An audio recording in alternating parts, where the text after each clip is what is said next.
Hello, and welcome to the Argyle HR Leadership Forum, Harnessing the Power of HR Technology. My name is Vicki Limbrunska with Argyle. It's great to have everyone joining us today. I have some important information to share with you, and then we will turn things over to our esteemed opening keynote speaker. First, we'd like to take a moment to thank today's sponsor, Eightfold AI. Our sponsor is committed to providing you with valuable content and a great overall experience today. At any time during the event, you can visit their virtual booth from the main agenda page. We welcome you to stay socially connected during today's event. So, for those of you who are active on social media, please use the hashtag Argyle Digital and follow us on X at Argyle Exec Forum. Also, be sure to subscribe to Argyle on YouTube for exclusive access to all of our past events.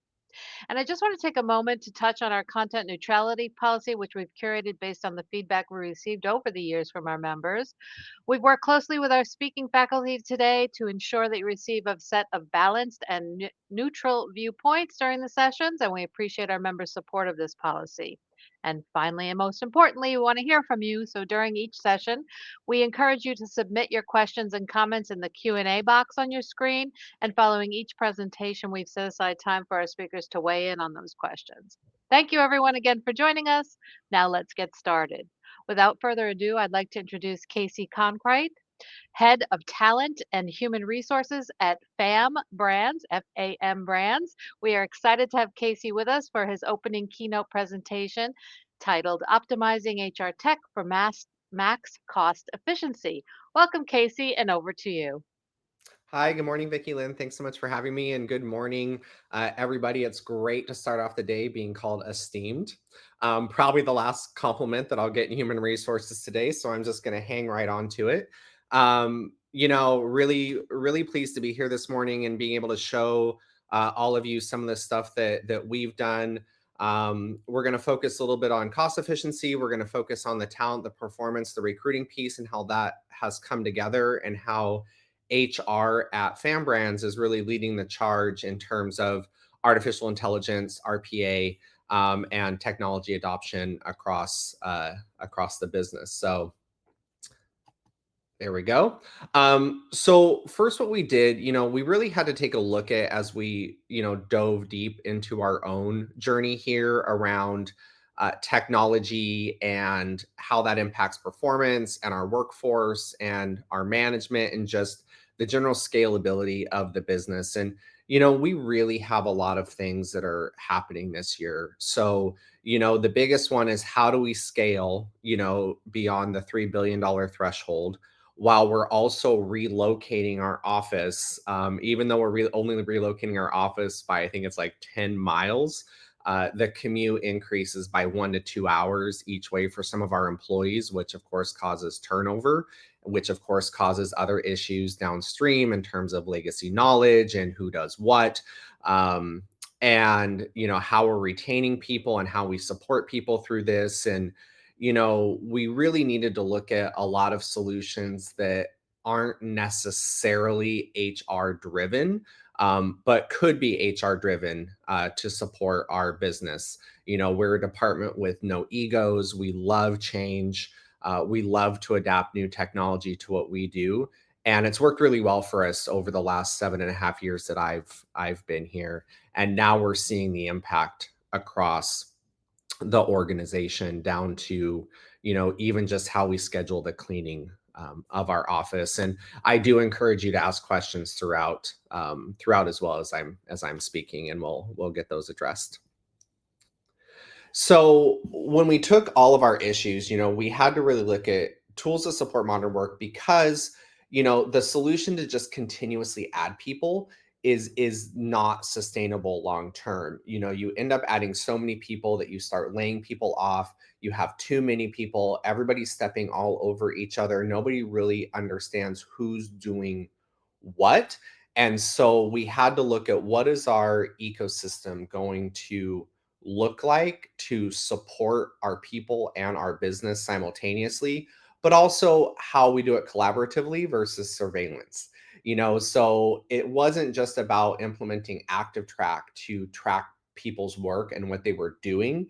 It's to use it as an opportunity to see where people might be struggling or spending more time than they should, and identifying those operations that could be automated or leveraged through AI to give people time back in their day to grow to their next level or take on that next big task to support their own performance development, and also allow us to really focus on where in the business we need to focus, streamlining communications, empowering the workflows, and choosing tools intentionally.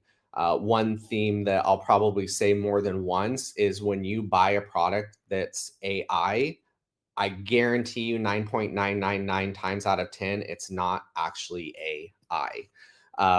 And so understanding what that is was a big part of our journey, because we also fell into the trap that I just talked about, whereas, oh, there's AI, we can do this for AI, and then realizing it was really just, a chat GPT wrapped solution that used, data prompts, right? It wasn't actually doing something on its own. And then it's also understanding that in this process, AI and automation does not replace human judgment or intuition. It doesn't replace empathy, let alone common sense, and it's not plug and play.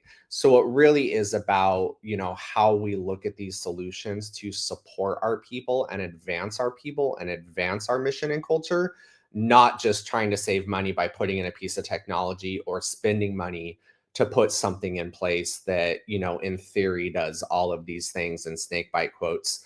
And that's really how we started and how we learned our lessons as we went forward in this process. So, what does our tech stack look like? It used to not be this clean, but we needed to make the strategic decision that we were going to focus on really what are our top three items. It's Greenhouse for recruiting, it's Workday for everything else except recruiting. Love you, Workday. Um, and UiPath for our RPA, and the core of what we were going to do from our technology perspective to support our people. And so with this, we were able to kick off the first RPA project in our company that focuses on the support of our people mission as our test case, right? Because with HR, again, no egos. We're willing to change, we're willing to adapt, and we're willing to set that path forward for the organization. And so with this, we really looked at how can we use our current tech stack to really put forward a good showing of what automation is, what RPA is, what AI is, how those, work together. And so it was easy with our core three, right? So first of all, it was just identifying where do we need to spend our time and how do we create those unattended bots within UiPath to support bringing in great talent, and also looking at our current talent to potentially push them into different roles that may need that human touch. One of the easiest ones was actually using a bot to do pre-screening. Every resume still gets human eyes on it, because a computer cannot tell you what a good resume is or isn't. It's touch and it's feel and it's empathy and it's common sense and emotion. So what it's allowed, me to do specifically for the searches I personally run is it really takes all those resumes that says, yep, these are no brainers. They have the right keywords, they have the right companies. We're going to go ahead and move them right on into the initial interview phase. What that has allowed me to then do is it's allowed me to spend more time in a limited, time of the day. Some people say 5 seconds or 10 seconds or 15 seconds for how long it takes a resume. I think to each their own. But it lets me reallocate all that time I saved moving the low hanging fruit candidates over to really focus on those candidates that might not have presented themselves the best on paper. Do a little bit more research, use those bots to research the companies they worked for, their job, their customers, and what they've done. And frankly, it's resulted in some really great hires of people that probably I would have dispositioned right away before, because I wouldn't have had the time to do some of the research. These bots that we've built out are handling for me, leading us into how do we maintain integrations and rethinking about what that looks like? And instead of having these complex integrations that break down over time, really allowing us to um, leverage unattended and attended bots through UiPath to transfer data back and forth to Workday versus paying the extensive amount of money. And those of you that use Greenhouse or Workday know how much it costs to build and maintain that integration, to really just support that mission, make sure nothing gets missed, make sure the candidate onboarding is a seamless process and everyone internally is really well aligned, and then providing us all that extra time back for the candidate experience for more pre-day one follow up and interactions, making sure their computer is on their desk, making sure their accounts are set up, making sure all of their learning activities in our LMS are launched automatically and assigned, to the new hire with those bots following up with them, has been just so powerful. And especially in the messaging that's sent to the rest of the business and how this can really work and how it's not necessarily a people replacement like sometimes we default to, but how it's really allowed us to level up our game, our performance of our own way we manage internally in HR and move the company to the next forward, which allowed us to establish our initial strategy for how we would move task mining through the rest of the company to identify additional opportunities across several teams, especially manual operations heavy teams, finance, sales, compliance, logistics, allowing us to identify what are those key areas that require a lot of people, a lot of manual entry, dilutions tracking, which we'll talk about later, and what that's meant for us.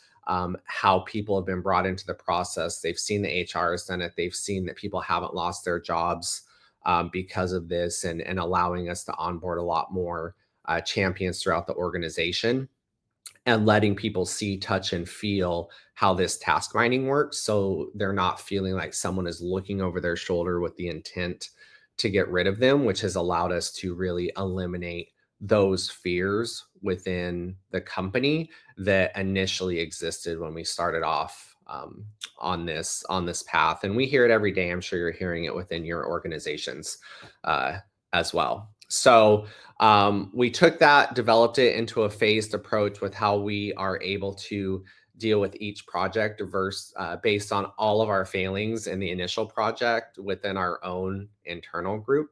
And we have to admit that, we were just kind of all over the place. We didn't know what it was. When we started this, I didn't even have like a dedicated digital workforce innovation team. We were doing it with someone that we hired that manages my Workday system that knew UiPath. And I think it all turned out great, but it was a great experiential learning. And because we didn't complete this in other parts of the company, we didn't experience that kind of company-wide fear and gossip and rumor mill about how well this did or didn't work. We were able to get it right before we rolled it out, which then allowed us to focus on performance analytics to drive development. So using UiPath and bots and other methods we have internally for data, we were able to really comprehensively build dashboards around how people are using Workday and what's in Active Track in our PLM system and Outlook and Zoom, and other UiPath data that we were able to pull through the overall task mining and identify what are people doing not just throughout their day, but what is causing them to attend a meeting or take a particular action throughout the day, and what does their productivity look like as they're starting to burn out and facing Zoom fatigue. Is there a correlation between all of these? And even down to the point of how often certain teams are using Excel and how they're using Excel. So we were able to identify in some of our task mining to look at our next projects that literally people were pulling up an Excel sheet. They were entering, let's say, 1 into column A, they were entering 32 into column B, and then they were manually entering 33 in column C, right? Because that person had never been taught how to do formulas or how to do VLOOKUPs or anything like that, which led us to our next big project, which was using those insights to automatically curate learning paths in our LMS, leveraging Open Sesame courses, also scraping the internet for other classes that might happen locally at a college or any other places that our employees could access to give them those skills. And what we saw was people not just asking for more opportunity, more training, but we also saw that things were happening sooner and positions we had previously had open because the team was just overworked, we were able to close those positions because now we've built a really strong workforce to support our mission and also give them more responsibilities and more areas of focus. So we were able to get more out of our existing employees, give them more money from the cost savings that we had, and really build this as a place that people want to work and don't want to leave, because we're not taking this from the approach of getting rid of existing employees, but really giving them opportunities.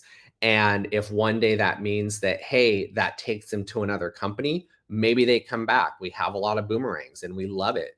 Um, but that's also at the same time why people don't want to leave, even if they could leave and make more money somewhere else, because they know we are just as dedicated to them as they are dedicated to us, if not more so. And so we've been able to translate that into actual results that matter. So as we do pulse surveys, whether it's something really small in terms of a shuttle service to our new location that we're moving to in January, or how do people feel about the toilet paper, which is honestly a huge point of contention here, and why we invest so much. But it's allowed us to actually get down into the reasons why our people are behaving the way they behave and getting them engaged back in the process. So our survey response, whether it's a pulse or whether it's a full-on engagement survey, is about 91% right now. People are actually able to complete their check-ins. Most of the time, that they're not checked in, we can actually see they're on vacation or another meeting was scheduled and it just, their check-in just wasn't rescheduled for that week for whatever reason. But it's letting us get really deep into the why, the what, the how, versus a very superficial level of it is or it isn't. And our learning participation, because our learning is so targeted, it is so meaningful, our abilities to actually automatically assign learnings and curated paths, leveraging you know AI and automation bots to assign those and follow up on those, has really allowed us to keep a participation rate of 100%. Can't always say that it's done in the timeline we want it to be done, but it's really driving people, to really want to participate and taking that next step in their career and what they're doing, and supporting our overall mission of uh, aligning our talent strategy with internal automation, but not the goal of getting rid of people. As we hire new roles because of our learnings and how we've approached this, we're actually hiring RPA, automation, AI developers into jobs. So we're about to kick off one with sales, where we're putting someone in the sales planning team. They're actually going to go in, learn the job, do that job for 6 months. They're going to automate along the way, and then they're going to transition over to a team next door that the planning team works with very intimately, learn that job, do that job for 6 months, automate what they can to support the mission of everyone around them to support our growth over 3 billion, and use that as an opportunity to say, I know how this job works. I know how this job works. I appreciate you both. Here's how I'm not now going to build a middle layer of automation tools to relieve some of that stress and conflict that can cause by things getting missed, and do some of those things seamlessly. So that way, when you're interacting, it's about how to get fam to the next level. It's not about where did that data go? I never got that email.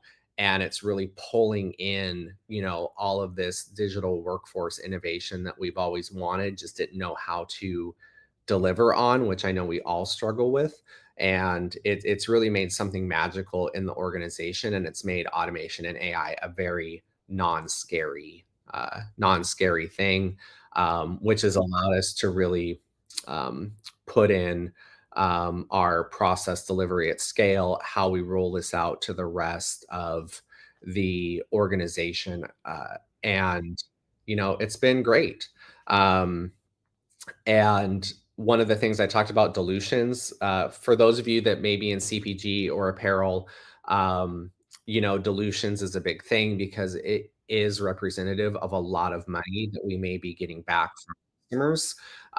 And so, we were able to look at that and how many people across how many teams were involved in this process and what that looked like, and really focusing on, you know, timing saved on repetitive tasks, how we really instill institutional knowledge and not lose that as we do experience turnover over time, whether it's because of the move or otherwise, how we make those scalable SOPs, and then how we're able to then identify new bots that we need to deliver in the business, which of course increases our digital workforce innovations backlog, but it's a problem we love um, to have. And since we really kicked off this effort last September, we've returned $2.7 million to the business in one-time savings, and we've been able to return $639,000 so far in recurring savings to the business. So it definitely has the ROI.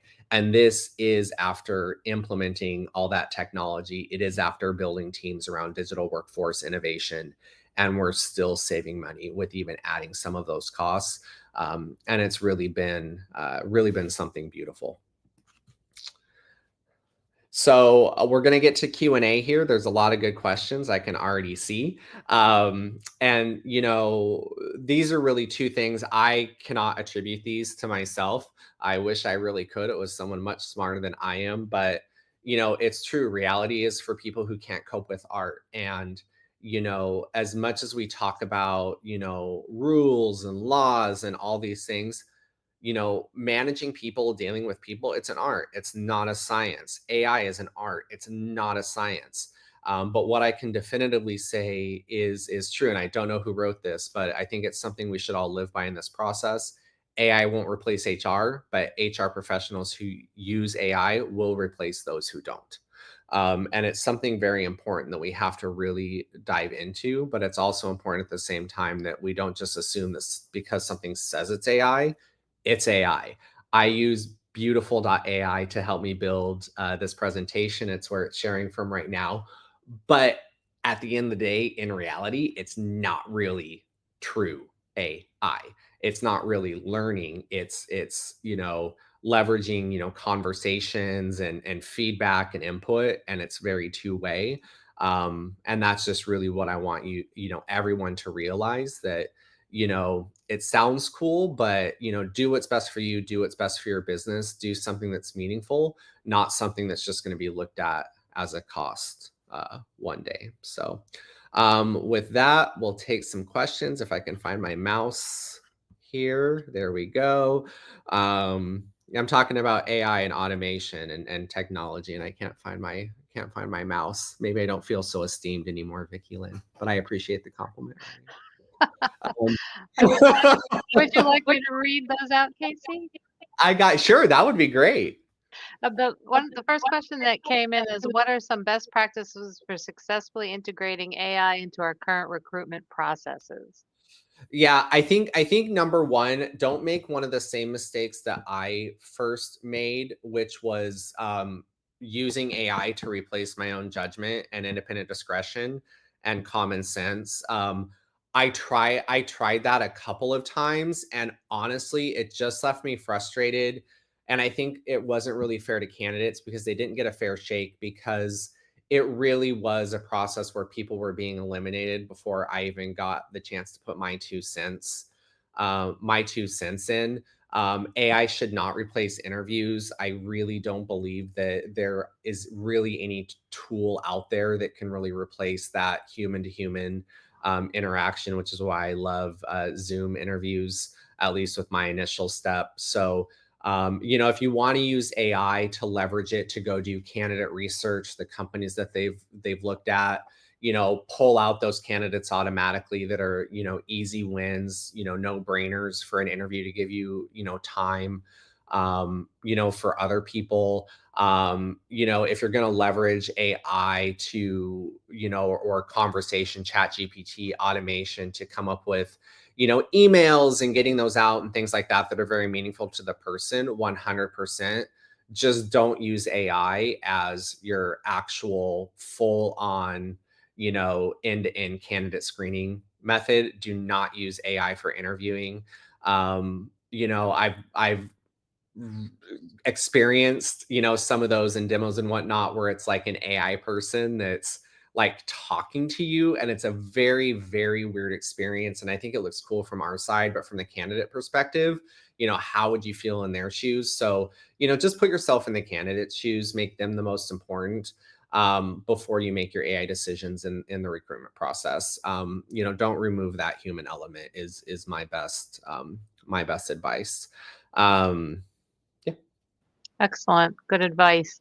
So I see another question. How do advanced analytics platforms support ongoing performance reviews and feedback cycles?